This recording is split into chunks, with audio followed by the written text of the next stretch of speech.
Terrible music, fantastic podcast. It's Horse Racing Happy Hour. Thanks for hanging out with us. Another Thursday edition of the program. We'll do the California thing tomorrow. We'll do the West Virginia thing today. His name is Paul. He's Paul Espinosa. I can't remember what Barry Spears calls you, but I think it's either the voice of God or something like this. But Paul Espinosa, one of the finer voices in our sport. He calls races there at Chucktown. Their big day, of course, Friday night ahead of the Traverse Charlestown Classic and all those races there. We'll talk about the Hilton. We'll talk about the Oaks. Welcome back in, Paul. Good to see you again.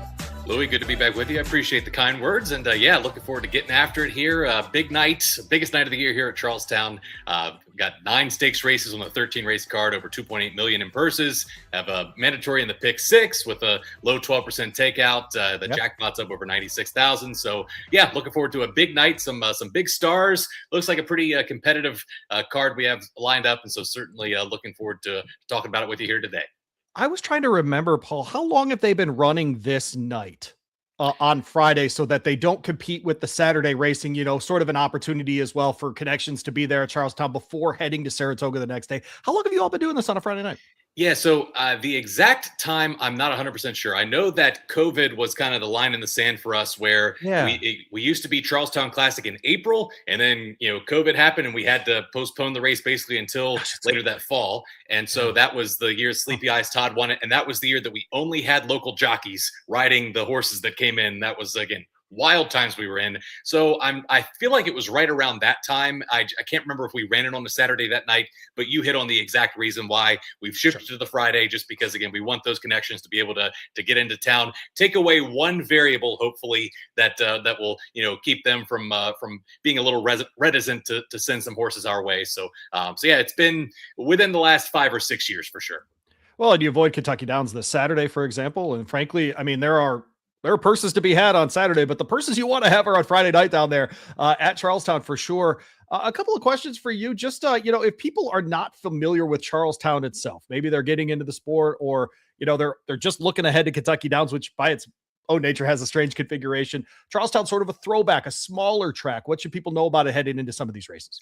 Yeah, so we're, I think, affectionately referred to as a bull ring, 3/4 of a mile in circumference. That means that most of the races that you'll see on Saturday night are going to be around, on Friday night are going to be around 2 turns. So that's where the 7 furlong starts at the top of the stretch. You have about a 3/16 of a mile run into that first turn.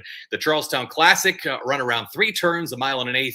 And so they'll have a relatively short run into the first turn. So getting position going to be a little bit tricky for some of the main players in that race. But yeah, I feel like we have definitely, speed on dirt is, it's good everywhere, pretty much. So again, it's not like that's going to be out of the ordinary for us versus other tracks. But I definitely think that getting position and being able to save ground as much as possible around as many turns as possible is definitely key. But it definitely does not prohibit you from closing, because we saw last year Banishing came from near the back of the pack to get the job done. We've got Duke of Mischief in the past, Imperative in the past. So closers can fare well. It's just a matter of working out a trip and getting the right setup in front of you. Trying to figure out who will fare thee well this Friday, Paul. Friday. Yes. Oh man, if you don't show up on Friday, they're gonna have a problem, bro. Yeah, it's a real problem. You're like, I'm home getting my Mountaineer fantasy team together. Like, no, call these races. Be better, Paul. That's what they're going to be saying. They won't need to know that. But how about some of those local names you mentioned in COVID? Of obviously jockeys had to stay put, so obviously we got to know them all in one evening. Arnaldo Boca Chica, certainly the name that comes to mind for many there as far as jocks on the Charlestown circuit there. Who else do we need to know? Yeah, so I'd say that from a trainer standpoint this year, we are well represented in terms of local hopefuls on this night. We'll start with Arnaldo Boca Chica's main man that he rides for, Jeff Runco. Of course, he's closing in on 5,000 wins in a training career. So again, he's top 12, maybe top 11 all time in terms of North American training wins. Again, he's as steady as they come. They're sending out Ryan's Run in the Robert Hilton Memorial. He's going to be probably up against it a little bit, facing a horse like Solitude Dude. But Ryan's Run, 4 for 4, has the home field advantage, if you will. Going to be interesting to follow him. David Walters going to be sending out At a Premium in the Charlestown Oaks. I installed her as the 9-5, second choice behind Love Your Neighbor. But David Walters, he is like, if you've seen Seabiscuit, he is like that trainer. Like he is like just a consummate horseman. He is a true horseman, and so to see him rewarded with a filly of the talent that At a Premium possesses is awesome. Truly one of the good guys that folks at home should feel no guilt rooting for. And so again, she'll be the certainly carrying the hopes and dreams of all the locals here. And then even in the Charlestown Classic, we'll have excellent start. He's certainly the longest shot of that trio, but in terms of like local West Virginia breds, he's another one to keep an eye on. He's hoping that they go really fast up front and that he can come pick up the pieces. But yeah, those are some of the big names. Anthony Ferrier is the I believe 3 or 4 time leading trainer here, and he's going to be sending out Faster Gator earlier in the card. Not as represented in some of the big open stakes races, but again, even the Shenandoah where he's sending out Faster Gator, you have the Wine Steward, who's a grade 1 plate runner. That race came up pretty nice. So yeah, those are some of the main players to keep an eye on. Ronnie Brown is currently leading the trainer standings. Yeah. He's definitely another familiar name, but yeah, it's I'd say that the up and coming from the riding ranks, we talked about the trainers, Jairón Barbosa. He's going to be aboard At a Premium, and he's sort of kind of taken over first call for the Farrier barn, as well as riding for David Walters aboard At a Premium. So yeah, those would be some of the rattling off some of the names that come to mind. Jeff Runco, just 48 wins shy of 5,000. How about that? Arnoldo Bocachica did go over 3,000 riding wins in his career. We certainly think of them as royalty there. By the way, a couple weeks ago, I got to interview John Service, and he talked about his mom putting him in the station wagon after school, and they would drive up on that hill next to the chute there at Charlestown and watch the horses run after he got out of school. Just a cool story there, of course, and really appreciated him jumping on a different program than I do, but got a little Chucktown in a Kentucky racing spotlight show. How about that? I like that a lot, Paul. But look, when we get to this day, something I do want people to know is that the takeouts at Charlestown are extremely good, and they will be very much in your betting favor. As Paul mentioned, a mandatory on the pick 6. So watch those races. 12% takeout there, 12% on the pick 5s, and only 15% on the daily doubles, the pick 3s, and the pick 4s. If you're a guy like me that loves a pick 3, there's very few days, frankly, size of the fields, etc., where you're going to get a better takeout rate and size of field than a place like Charlestown on Friday. So yeah, I mean, very player friendly on the takeouts. We definitely, I got to thank my old boss, Eric Simney. He was kind of at the forefront of looking out for the horse players. And again, just trying to make sure that we make ourselves as hospitable and welcoming to horse players as possible, because, we certainly know that's the one thing about Charlestown. We run every month of the year. We run basically 160 nights a year. And this is the big one. And this is the one where we hope that maybe some people that haven't been familiar with our product get to learn about it a little bit. And while we can't promise that Skippy Longstocking and Vanishing are going to be here every night, we do still have a really solid backbone of our program with the West Virginia breds for sure, and yeah, hopefully some nice player friendly takeout rates that we certainly hope that folks take advantage of this week. When on the state flag of California, it says California Republic on it. When I think of West Virginia racing, I think of the West Virginia Republic. It's almost like you guys do your own thing. You have your own full ecosystem there. It's a really remarkable circuit that way. And so, as he mentioned, they run year round. And another reason we love having Paul on the show, he does set the morning line. So he is very much having to stay in touch with what the bettors are doing, not just calling the races there at Charlestown. But let's get into it. We're going to talk about the pick 5 that starts in race 7. It is a mandatory pay, as is the pick 6. So make sure you are watching for those sequences. We'll start in race 7. And boy, we're going to talk about Arnoldo Bocachica right away. It is the last enchantment. It is a West Virginia bred overnight, 4.5 on the dirt. You see a lot of these races at Charlestown. It is for state breds here, 50,000 on the line. And we do get a 4-5 favorite in Duncan, Idaho. Believe it or not, we have talked about that horse on this show more than just last year. And so this is a 6-year-old gelded son of Fiber Sandy, of course, that Unbridled Song line there, an Indian Charlie mare. Frankly, as far as West Virginia breds, is about as royal as it gets. Is this where you can make the most money in the late sequences, beating him here? I think that would be probably the spot where I would look, just because of the nature of these 4.5 furlong races. Yeah. And we have seen Duncan, Idaho break slowly before. And so, he's drawn outside. He doesn't have, again, a ton of speed, of zip right to his outside. But that being said, again, if he does somehow miss the break, he could spot some horses that you can't afford to spot horses ground. And I don't know if that sentence ended up working together there and sounded good in my head, but yeah, he's certainly, if he breaks well, he's clearly very much the horse to beat. Honeyquist, though, has shown that he's no slouch either. He went right with him last time. And again, if you happen to watch a replay of the last time that Duncan Idaho ran, that was in that allowance race on June 12th, and that was against Honeyquist. It's kind of crazy to see the size disparity between Duncan Idaho, who just kind of towers over Honeyquist, but Honeyquist was holding his own, and so I felt like he showed that he's closed the gap probably a little bit. And so one quick clarification: I know you rightfully said that he is a gelding. It'll show up in past performances that he's a first-time gelding. That is not the case. Right. This is racing being racing, and that was just a clerical error that was just kind of picked up on. He has been a gelding, so he's not being punished for going 17 for 25 lifetime as a colt and now just deciding to geld him. That would have been the case. We don't need him in the West Virginia program at all. He's not good at this at all, so we're just going to geld him, and we don't need offspring here.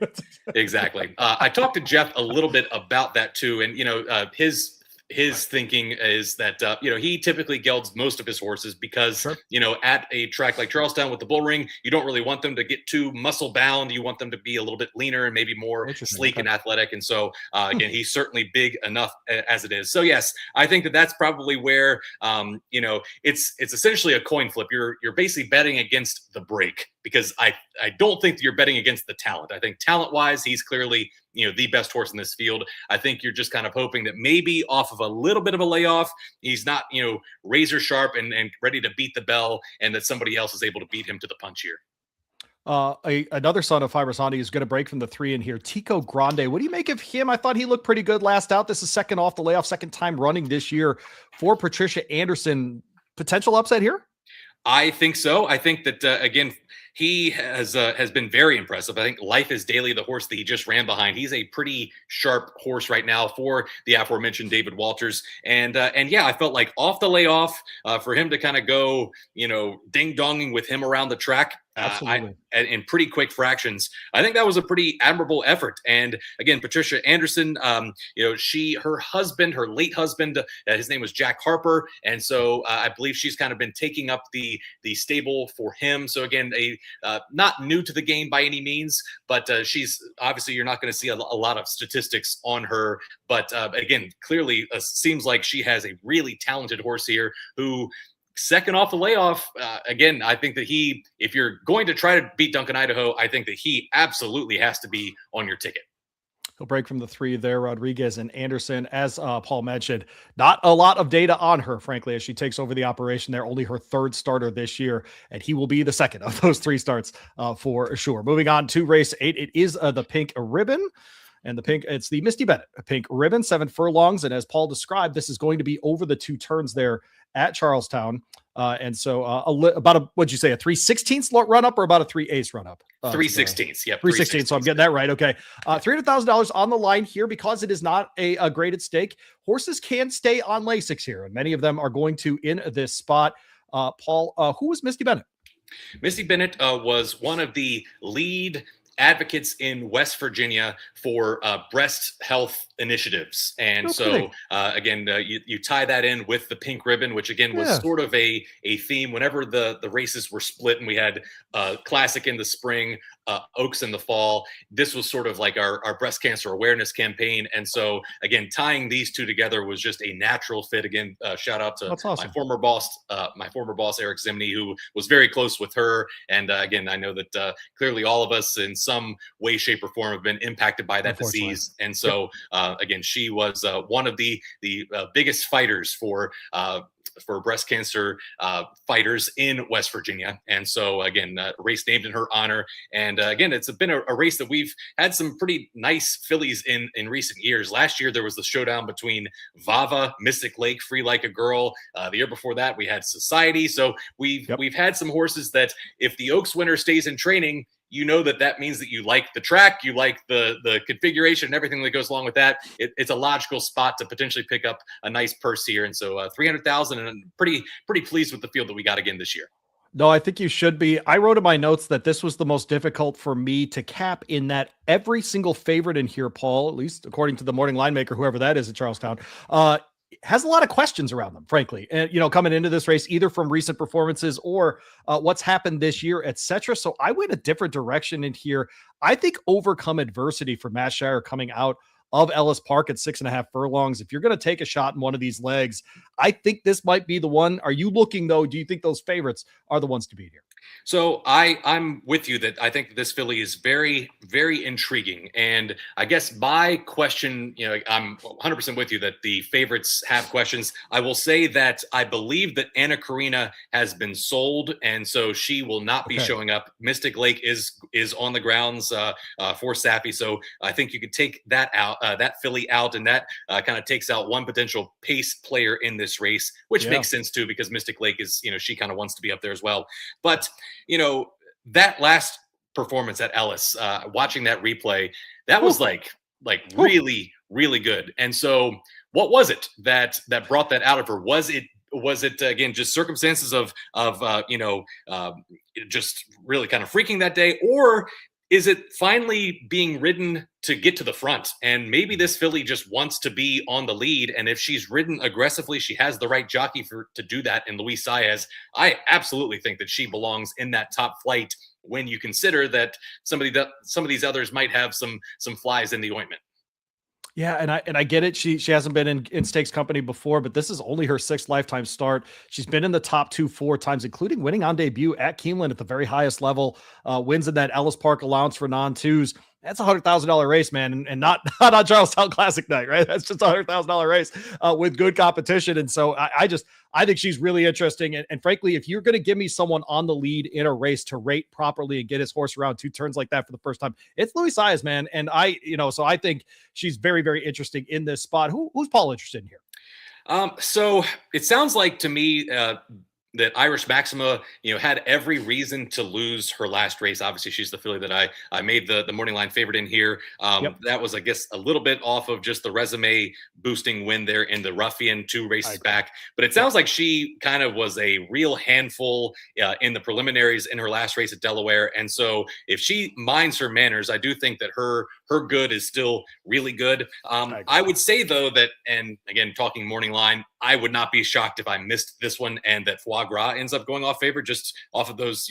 back-to-back solid performances in graded stakes races. She's drawn well. She's shown that she doesn't need the lead, whereas maybe Overcome Adversity, maybe Mystic Lake, maybe Irish Maxima, maybe they all hook up. And I think that Ricardo Santana has the chance to potentially drop in and save some ground with that longish run into the first turn and, having some other confirmed speed to his inside. Should be able to work out a pretty decent trip, I would think, from the outside post. I'm not as worried about post position with her. And so, again, I would say that if I was going to lean one direction, I feel like the consistency of Foie Gras since she's gotten into the Mike Maker barn is probably the direction I would go. And again, I would not be shocked if she ends up going off the favorite. And then everybody can throw stuff at the idiot morning line maker. Whoever that guy is, he's overpaid, whoever he is. Paul Espinosa with me doesn't know who the morning line maker is there at Charlestown. He calls races, though, I promise. I'm Louis Boat, the host of the Horse Racing Happy Hour. Thanks for hanging out with us on Thursday edition of the program. Tomorrow, they're running these races. Don't listen to Paul. It's not on Saturday. It's tomorrow. Okay, so listen to me. I know much more about Charlestown than Paul Espinosa. Race 9, of course, is the Robert Hilton Memorial. This is the Derby, folks. 7 furlongs on the dirt over the 2 turns for 3-year-olds. $500,000 on the line in this one. No Lasix for this one. It is a listed stakes. Solitude Dude, you made a 1-1, an even money favorite in this one. I like a horse that's not even money in here. Why did you make Solitude Dude even money? The class that the company that he's been keeping, I feel like really starting in the Fountain of Youth, when he did something that he probably didn't love to do, mile and a 16th, and still held his own admirably against Commandment and Chief Wallaby. I felt like at that point you kind of knew, like, okay, Safi, once he gets back to, you have to try it. And then once you find out that, okay, he's going to be a sprinter, I thought that he was going to have a really, really good one on his hands. Obviously not a great performance in the Woody Stevens, but then last out, I feel like that was kind of an eye-opening performance in the Amsterdam. Sam, even though he ends up getting out-bobbed there by local knowledge, who figures to be one of the chief players in the Alan Jerkins the following day on Saturday there at Saratoga. From a buyer speed figure standpoint, again, I'm that's what I typically will use for my morning lines on Charlestown Classic night. He just kind of towers over this field from that standpoint. I feel like he has 3 or 4 races that are just faster than pretty much everybody else in this spot. And so, I feel like with the connections with Gaffleon, with Safi, and a horse who's been keeping really good company, I just felt like he's going to be very popular at the windows. And I will say that after him, there really is, you really wouldn't surprise me to say anybody would be a second choice in there. I feel like, either Skulko's Folly, maybe Langbad, they're kind of in that next tier, obviously. And so yeah, I feel like Solitude Dude, though, he should take a fair amount of play. What about those of us who like Bravaro a lot in here?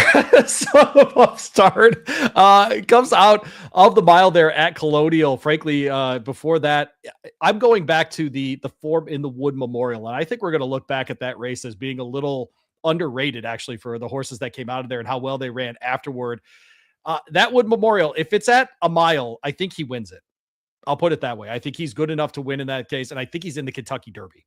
I mean, I think we're that close to him being a Derby horse. He's in here. Paco Lopez picks off these kinds of races more often than he doesn't. I don't know. I'm taking a shot with Bravaro tomorrow night.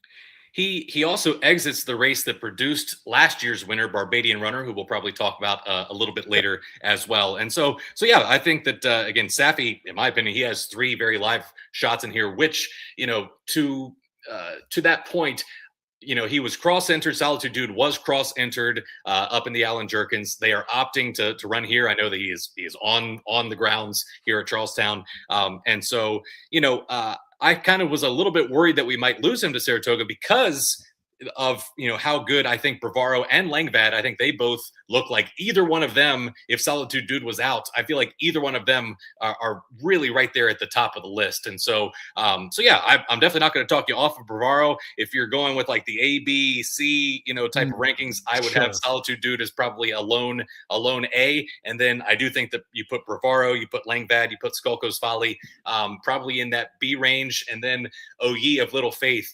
I love the hometown horse Ryan's Run, but I just feel like, again, from a speed figure standpoint, it's a little bit up against it from based on what I've been kind of seeing. But I don't think we've seen the best of him. It's just a matter of how good is his good.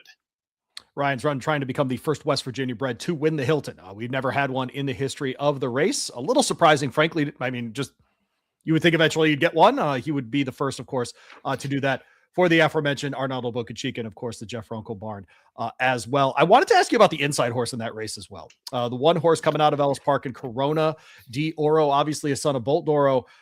This is Dallas Stewart, and he's the kind of guy that picks his spots really well. I don't think a horse, very few in the world, were beating Igniter in the Ellis Park Derby the way that he ran out of that mile chute. And frankly, with those mile configurations at both Saratoga and at Ellis, breaking from the inside, breaking from the outside, they mean different things. I didn't love the inside break, frankly, for Corona de Oro last time. I don't know, man. I got that 1 second in my handicap, and I'm going to try a 2-1 exacta here. Hey, I like it. Lemon de Oro, that one's damn. Is that man? I'm trying to remember if that filly was what she accomplished. I think I might be maybe mixing up Lemons Forever, and I know Lemons Forever was Dallas Stewart trainee. She is still the longest odds to ever win the Kentucky Oaks. Look at you, encyclopedic, that noggin of yours. But I feel like Corona de Oro, he fits an angle that, again, I just kind of I'd imagine that it's not a novel thought, but it's like, okay, he gets this 86 buyer speed figure last time going a mile.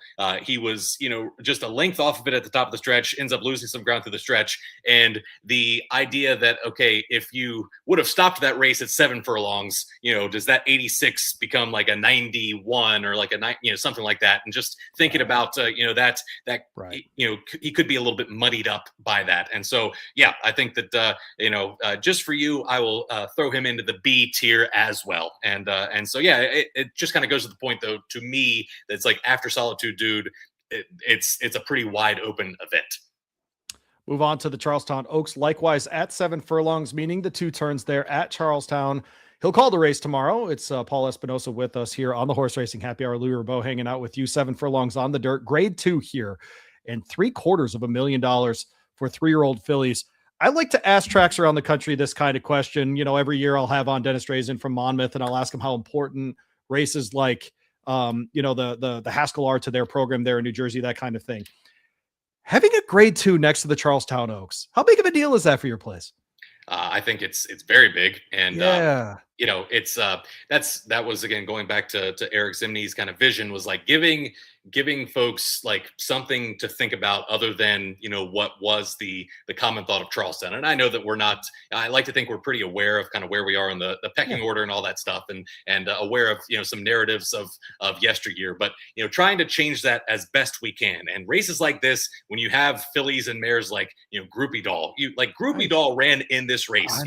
We had Society, Vava here more recently. So Many Ways was a grade 1 winner whenever she ran here. I believe we've had, now it's like 4 or 5 grade 1 winners that actually came here as grade 1 winners. And so yeah, it is big.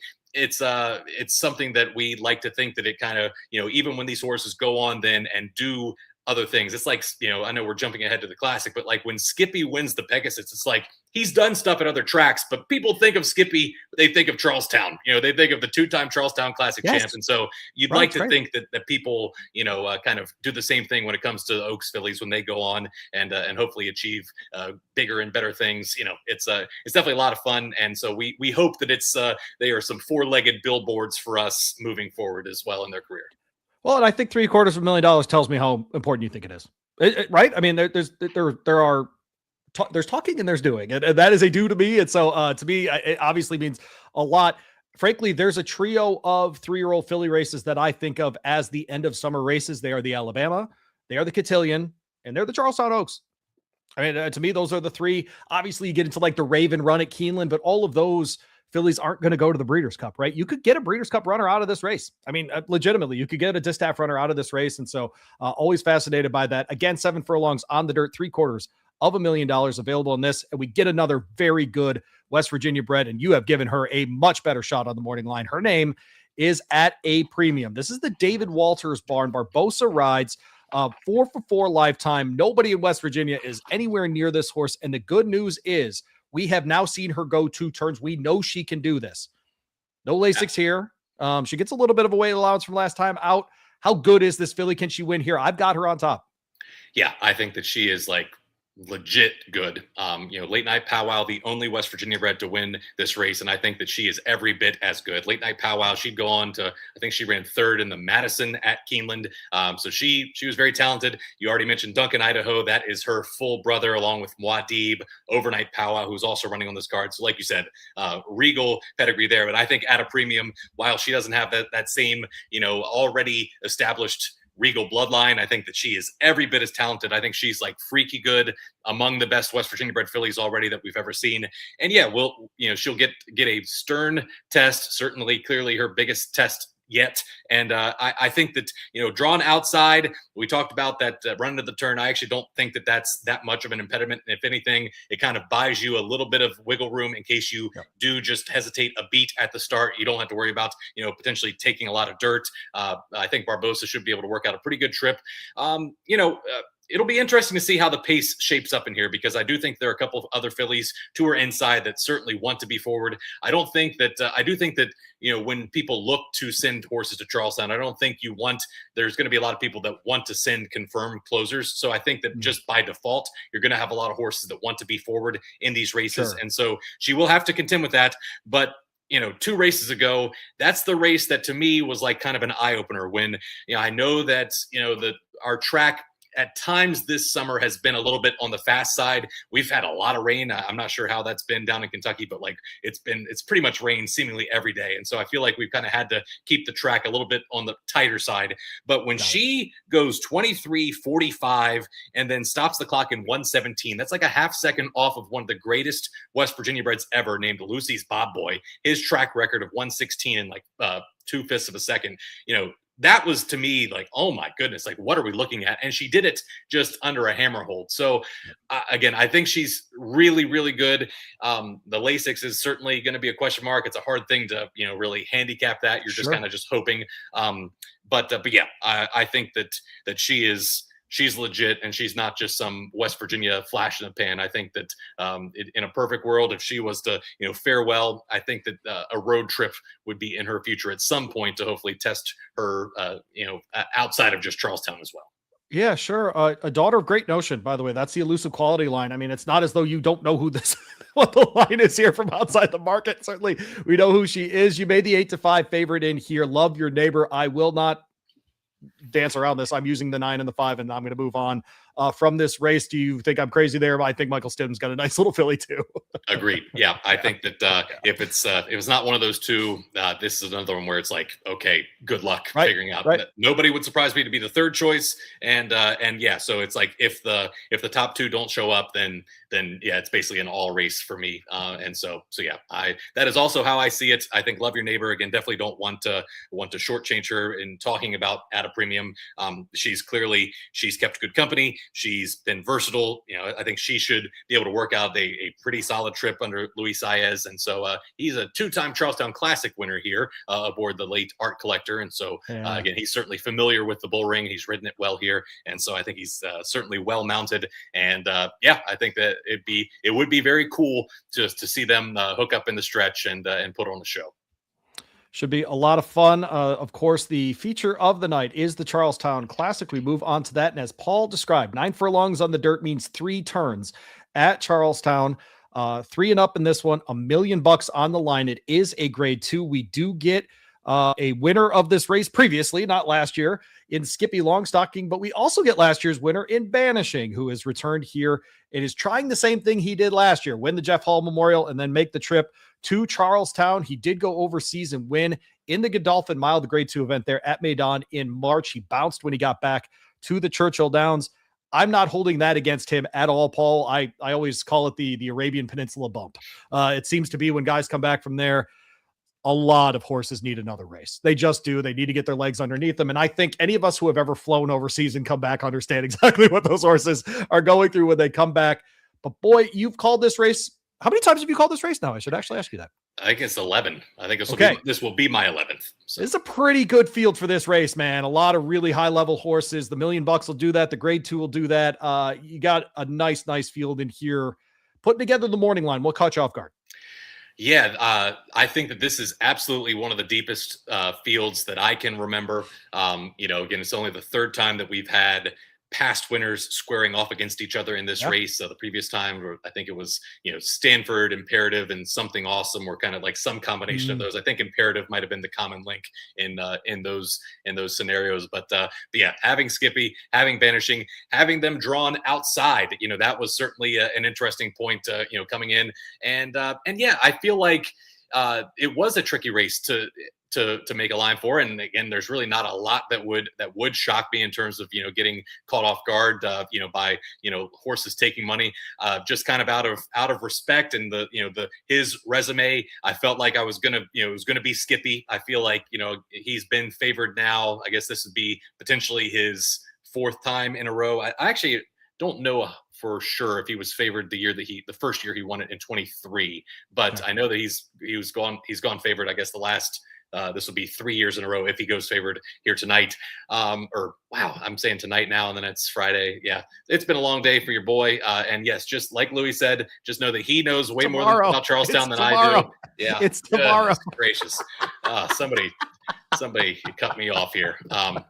But yeah, I promise this is just green tea in this cup. But don't drink the water in West Virginia. There you go. Yeah. But yeah, so yeah, it's like I feel like, and then Banishing second choice, his credentials being a past winner, Yes. Had to be there. Barbadian Runner, he's the winner of the Hilton from last year. He's a local runner that, again, maybe I'm a little bit higher on, and maybe he's the horse that kind of gets lost in the shuffle. But like, he has really good races against a horse like Post Time, where he's been in the money 23 times at 24 starts. And 12, you don't have to make apologies for this horse. You don't have to do that. We're not doing 12, that on the show. 12 straight times in the exacta as well. And then, the fun, real quick side note on Barbadian Runner. So we have David Walters with At a Premium. You have Henry Walters, his brother, with Barbadian Runner. These two guys are more salt than pepper on the noggins these days. So, and for both of them to have these horses at these, sorry, for both of these guys